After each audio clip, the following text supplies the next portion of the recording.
আসসালামু আলাইকুম, স্বাগতম সবাইকে অনলাইন ক্লাসে। আচ্ছা, আমরা সবাই জানি মুসলমানদের বছরে দুটি ঈদ, একটি হচ্ছে ঈদ উল ফিতর আর একটি হচ্ছে ঈদ উল আজহা। ঈদ অর্থ হচ্ছে আনন্দ। এই দুটি ঈদই মুসলমানগণ আনন্দ উপভোগ করে থাকে। যদি একটু খেয়াল করো তাহলে দেখবে মহান আল্লাহ ধনী দরিদ্র সকল মুসলমানদের জন্য এই আনন্দে অংশগ্রহণ করার কি সুন্দর ব্যবস্থা করে রেখেছে।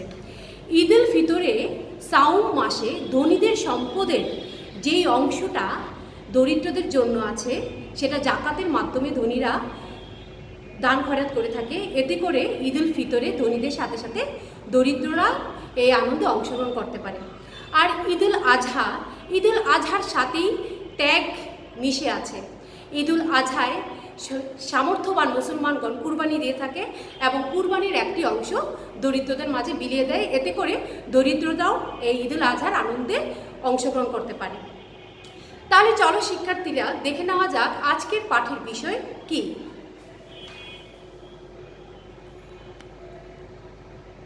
আজকের পাঠের বিষয় পঞ্চম শ্রেণীর ইসলাম ও নৈতিক শিক্ষা। আজকে ইসলাম ও নৈতিক শিক্ষার দ্বিতীয় অধ্যায়টি নিয়ে আলোচনা করব। দ্বিতীয় অধ্যায়টির নাম হচ্ছে ইবাদত। আজকে যেই দুটি ইবাদত নিয়ে আলোচনা করব সেটা তোমরা দেখো তো, ছবি দেখে বুঝতে পারো কিনা। এখানে একটা ছবিতে আমরা দেখছি হাট থেকে একটা গরু নিয়ে যাচ্ছে। এই ছবিতেও আমরা দেখছি কয়েকজন মিলে গরুটাকে যত্ন করছে। তাহলে তোমরা নিশ্চয়ই বুঝে গেছো আজকে আমাদের আলোচনার বিষয় কি।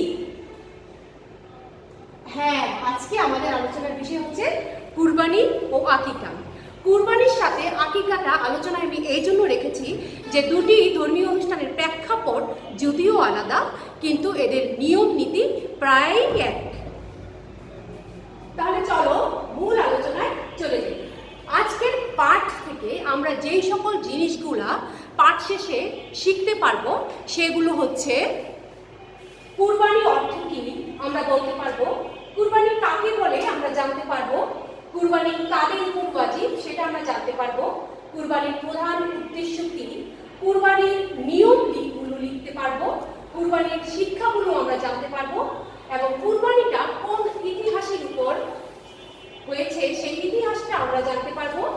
আকিকা কাকে বলে, আকিকার গুরুত্ব জানতে পারবো।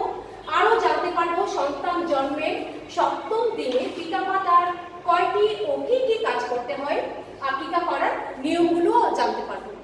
তোমরা চট করে খাতায় এই প্রশ্নগুলো লিখে নাও, তারপর আমি রিডিংয়ে চলে যাব এবং রিডিংয়ে পড়াতে আমি এই প্রশ্নগুলির উত্তরগুলো তোমাদেরকে বলে দেব যে কোন অংশটা কোন প্রশ্নের উত্তর হয়। তাহলে অবশ্যই তোমরা বই এবং পেন্সিল খাতা কলম নিয়ে খুব গুরুত্ব সহকারে ভিডিওটা শুরু থেকে শেষ পর্যন্ত দেখলে আশা করি সমস্ত সমস্যার সমাধান হয়ে যাবে।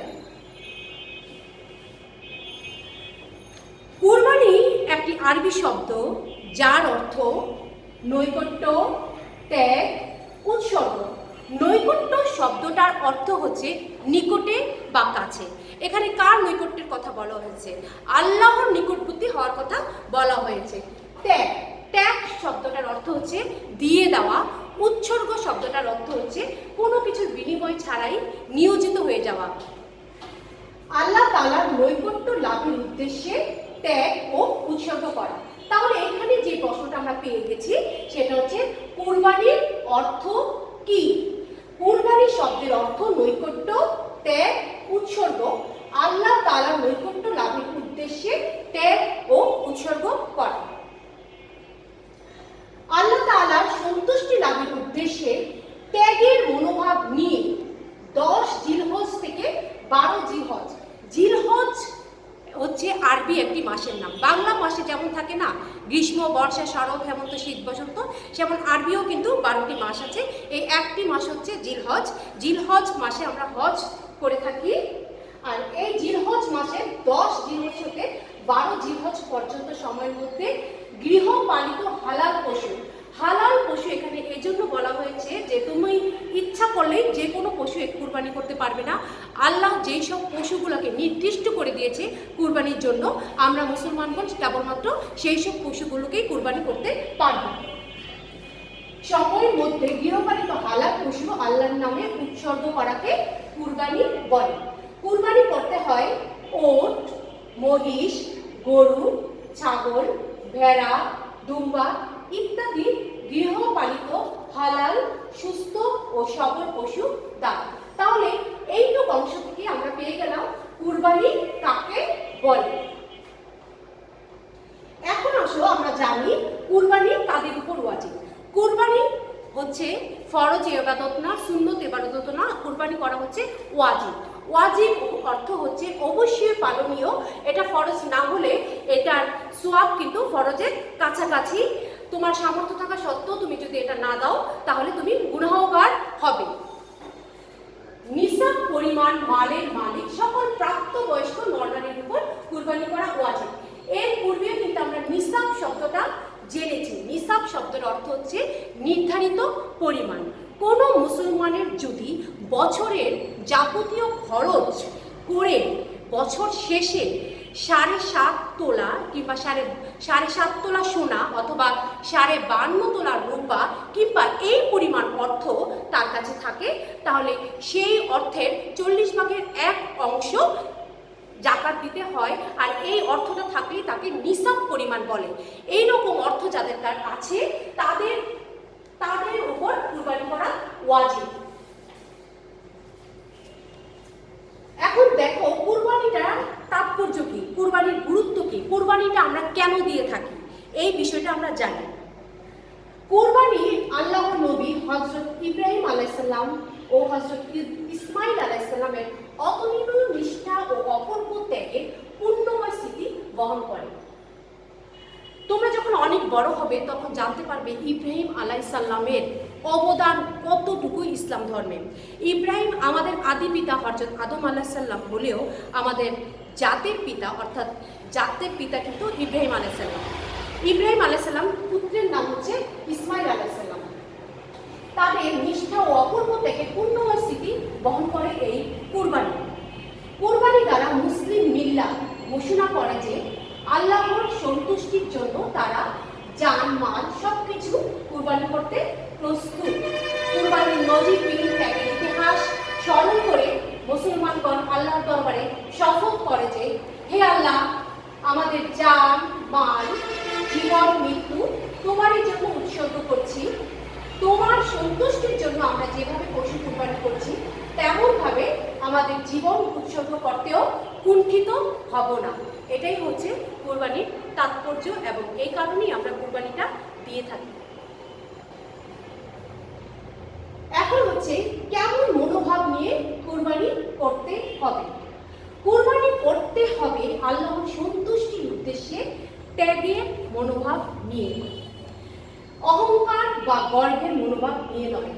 আল্লাহ তাআলা বলেন আল্লাহর নিকট সেগুলি অর্থাৎ কুরবানির পশু গোশত এবং রক্ত কিছুই পৌঁছায় না, পৌঁছায় শুধু তোমাদের তাকওয়া। তাকওয়া শব্দটির অর্থ হচ্ছে আল্লাহর প্রতি ভয় এবং সব রকম পাপ কার্য থেকে বিরত থাকা এবং সৎ পথে পরিচালিত হওয়া, এটাই হচ্ছে তাকওয়া। কুরবানি করতে হবে সম্পূর্ণ এই তাকওয়া নিয়ে, কোনো গর্বের মনোভাব নিয়ে নয়। এখন আমরা জানবো কুরবানির উদ্দেশ্য কি। মানুষের মধ্যে যেমন পশুত্ব আছে তেমনি মনুষ্যত্ব আছে। কুরবানি মানুষের সেই পশুত্বটাকে হত্যা করে মনুষ্যত্বটাকে জাগিয়ে তোলে, এটাই হচ্ছে কুরবানির উদ্দেশ্য। এখন হচ্ছে কুরবানির নিয়মগুলো আমরা জানবো। কুরবানি করার যেসব নিয়মগুলা ইসলাম ধর্মে আল্লাহ তাআলা সেগুলো অত্যন্ত স্পষ্টভাবে লিপিবদ্ধ করে দিয়েছে। এই নিয়মের ব্যতিক্রম হলে কুরবানির হবে না। আমরা আগেই জেনেছি যে নিসাব পরিমাণ মালের মালিক মুসলিম নরনারীর উপর কুরবানি ওয়াজিব, তবে নাবালেগের উপর কুরবানি ওয়াজিব নয়, দিলে সওয়াব হবে। জিলহজ মাসের 10, 11 এবং 12 তারিখ পর্যন্ত কুরবানির সময়, তবে ঈদুল আজহায় সালাতের পরে কুরবানি করতে হয়। তোমরা শিক্ষার্থীরা তোমরা একটু খেয়াল করে এই অংশটুকু আমার সাথে পড়বে, কারণ এই অংশের প্রতিটা লাইন থেকে কিন্তু ছোট প্রশ্ন, শূন্যস্থান পূরণ এবং বাম ডানো হয়। এখানে দেখো জিলহজ মাসের 10, 11 এবং 12 তারিখ পর্যন্ত কুরবানির সময়। এখানে একটা প্রশ্ন হতে পারে যে কুরবানি জিলহজ মাসের কোন কোন তারিখগুলোতে হয়। তারপরে ঈদুল আজহার সালাতের পরে কুরবানি করতে হয়। তারপরে এখানে প্রশ্ন হতে পারে যে কুরবানি কখন করতে হয়।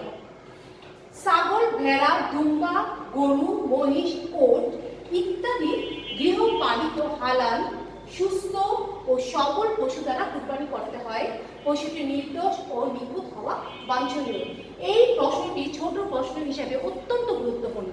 সংক্ষিপ্ত প্রশ্নে এই প্রশ্নটি থাকবে যে কেমন পশু কুরবানি করতে হয়।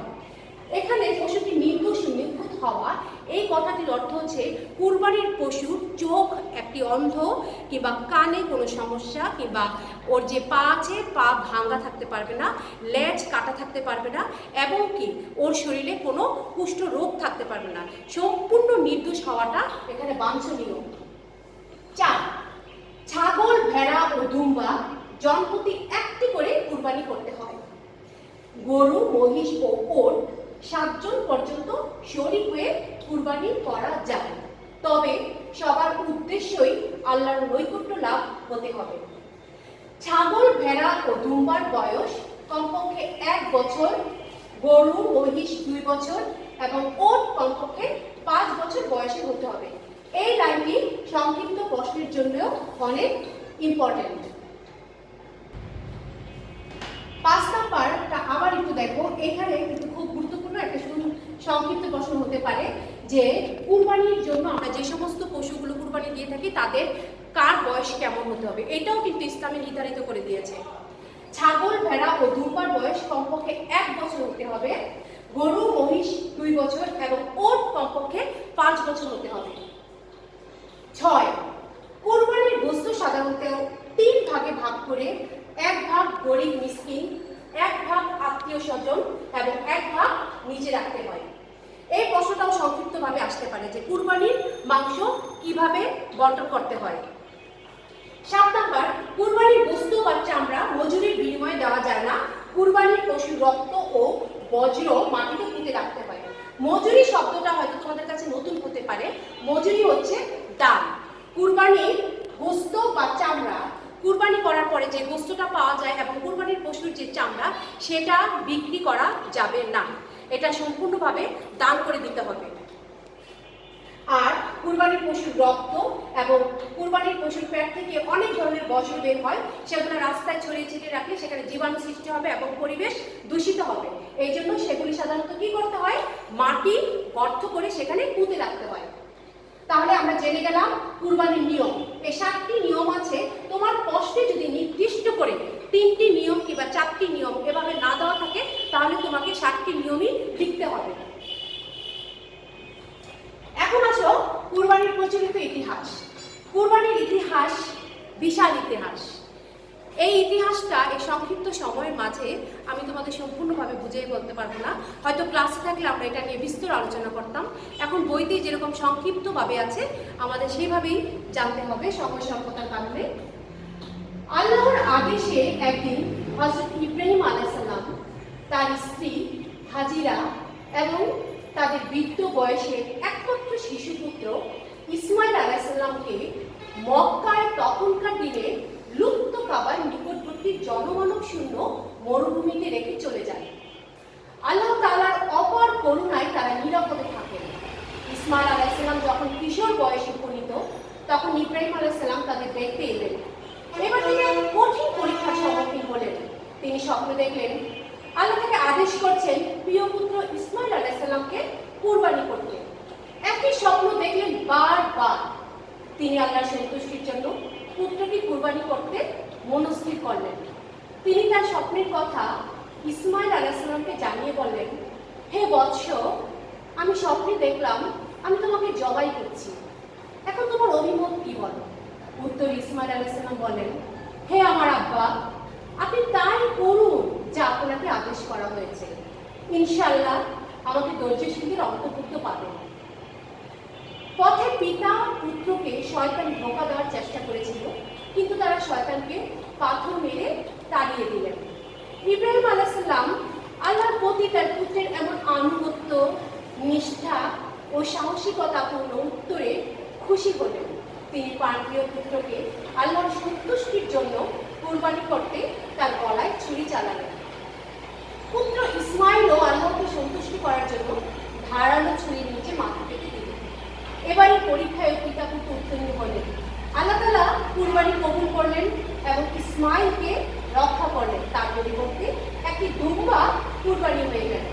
আল্লাহ তাআলার প্রতি হযরত ইব্রাহিম আলাইহিস সালাম ও তার পুত্র ইসমাইল আলাইহিস সালামের অপরিসীম আনুগত্য ও অপূর্ব ত্যাগের ঘটনাকে চিরস্মরণীয় করে রাখার জন্য এবং মুসলিমদের ত্যাগের মহিমায় উজ্জীবিত করার জন্য তখন থেকে কুরবানির প্রচলন রয়েছে।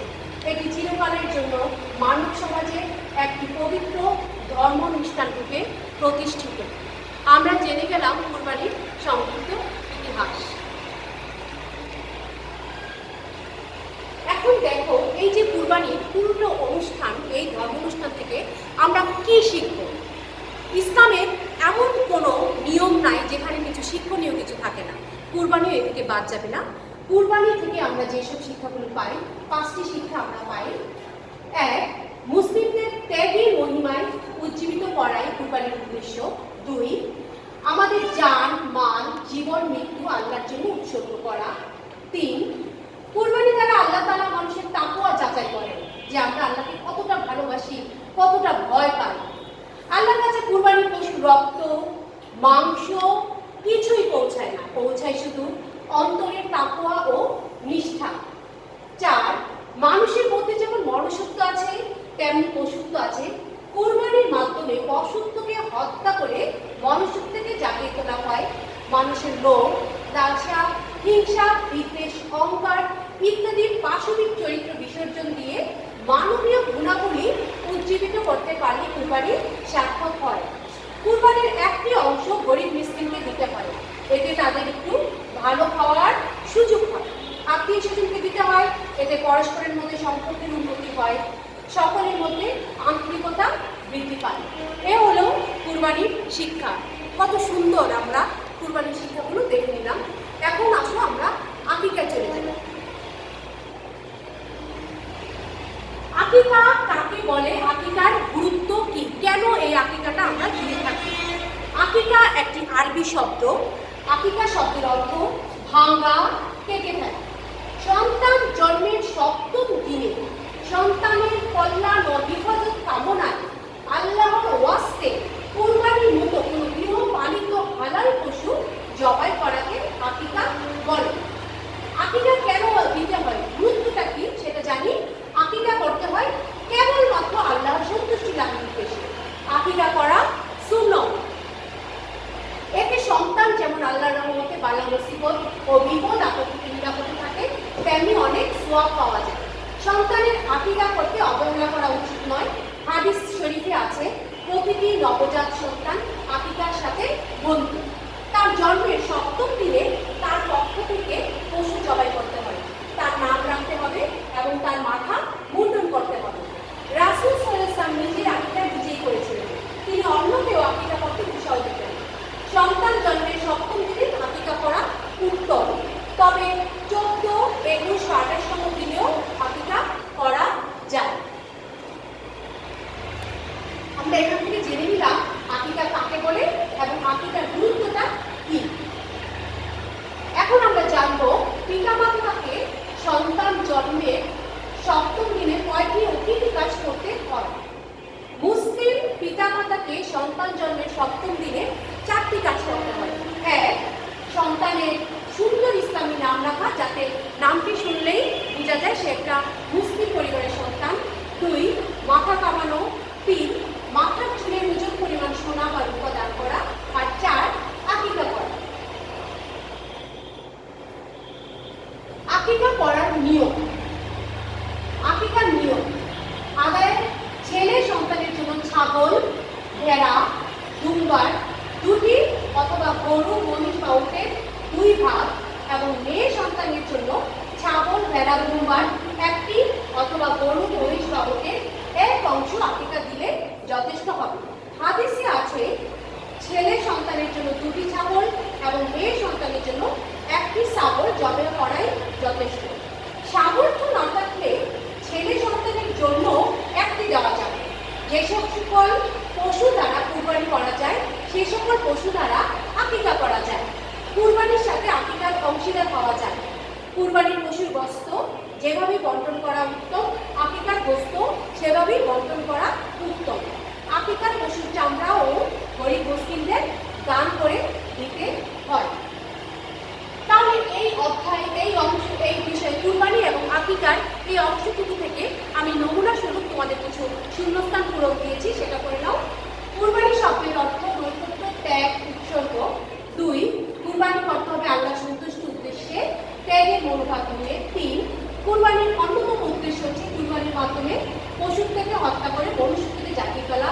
4, কুরবানির গোশত বা চামড়া মজুরির বিনিময়ে দেওয়া যায় না। 5, কুরবানির পশুর রক্ত ও বজ্র মাটিতে পুঁতে রাখতে হয়। 6, কুরবানির গোশত সাধারণত 3 ভাগে ভাগ করতে হয়। 7, নাবালিগের উপর কুরবানি ওয়াজিব নয়। 8, নিসাব পরিমাণ মালের মালিক মুসলিম নর-নারীর উপর কুরবানি ওয়াজিব। 9, মুসলিমদের ত্যাগের মহিমায় উজ্জীবিত করাই কুরবানির উদ্দেশ্য। 10, ঈদুল আজহার সালাতের পরে কুরবানি করতে হয়। 11, সন্তান জন্মের 7ম দিনে আকিকা করা উত্তম। 12, মুসলিম পিতামাতাকে সন্তান জন্মের 7ম দিনে 4টি কাজ করতে হয়। 13, আকিকা করতে হয় আল্লাহর সন্তুষ্টি লাভের উদ্দেশ্যে। 14, আকিকা শব্দের অর্থ কেটে ফেলা। 15, আকিকা করা সুন্নত। 16, প্রতিটি নবজাত সন্তান আকিকার সাথে বন্ধু। এখানে 16টি শূন্যস্থান পূরণ দেওয়া আছে, শিক্ষার্থীরা তোমরা খাতায় তোমরা লিখে নাও। এখানে আমি জাস্ট নমুনা স্বরূপ তোমাদের 5টি বাউন্ডারি দেওয়া আছে, তোমরা দেখে নাও বাউন্ডারিগুলো কিভাবে লিখতে হয়। সাধারণত লিখার নিয়মটা জানার জন্য আমি তোমাদের নমুনা স্বরূপ এটা দিয়ে থাকি। বাম পাশের বাক্যাংশের সাথে ডান পাশের বাক্যাংশ মিল করো, বাক্যাংশের মিল করো। এখানে সিরিয়ালি দেওয়া আছে এবং এখানে আলোকভাবে দেওয়া আছে, মিল করে এখানে তোমরা লিখে নেবে। তোমরা এটা খাতায় তুলে নাও। তাহলে আজকের পাঠ থেকে আমরা অনেক কিছু জানলাম এবং আজকের পাঠে কিন্তু আমি তোমাদের প্রশ্নের উত্তরের সাথে সাথে সম্পূর্ণ রিডিংটিও করেছি। তোমরা যদি সম্পূর্ণটা গুরুত্ব সহকারে পড়ে এখান থেকে যদি অন্য কোনো শূন্যস্থান পূরণ সংক্ষিপ্ত এবং বামটান আসে তাহলেও কোনো ধরনের সমস্যা হবে না। আশা করি তোমরা বুঝতে পেরেছ। তাহলে খোদা হাফেজ, দেখা হবে অন্য কোনো ক্লাসে অন্য কোনো বিষয় নিয়ে।